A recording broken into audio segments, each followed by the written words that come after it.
Polresta Banda Aceh tangkap 16 mahasiswa melakukan aksi demo di Gedung Dewan Perwakilan Daerah Aceh (DPRA). Bahkan akses mendampingi mereka dari kuasa hukum pun diduga dihalangi aparat kepolisian. Kepala Operasional Lembaga Bantuan Hukum LBH Banda Aceh Muhammad Kodrat pada Kamis 29 Agustus 2024 mengatakan, dari informasi yang mereka terima sekitar 16 orang yang ditangkap oleh pihak Polresta Banda Aceh. Pihaknya ingin mencoba memberikan bantuan hukum, tapi tidak diizinkan masuk. Berdasarkan informasi yang didapat LBH, mahasiswa tersebut berasal dari Universitas Muhammadiyah, Universitas Malikul Saleh, dan UIN Araniri. Mereka ditangkap sekitar pukul 17 waktu Indonesia Barat saat melakukan aksi demo di depan gedung DPRA kemarin, 29 Agustus 2024. Kodrat mengatakan tidak mengetahui secara rinci alasan belasan mahasiswa itu ditangkap.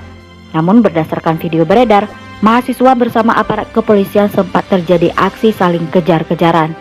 Dia juga menjelaskan padahal Undang-Undang KUHP mengatakan mahasiswa berhak memperoleh bantuan hukum, tapi mereka lebih memilih mendengarkan kata atasannya daripada apa yang ditentukan oleh hukum. Kodrat mengatakan akan mengkaji untuk mempersoalkan kejadian tersebut. Pihaknya juga meminta Kasat Reskrim atau Kapolresta memproses orang-orang yang mencoba menghalangi hak masyarakat untuk memperoleh bantuan hukum. Beberapa pendemo itu ada yang dibawa ke rumah sakit untuk dirawat karena terluka, namun dijemput lagi oleh polisi.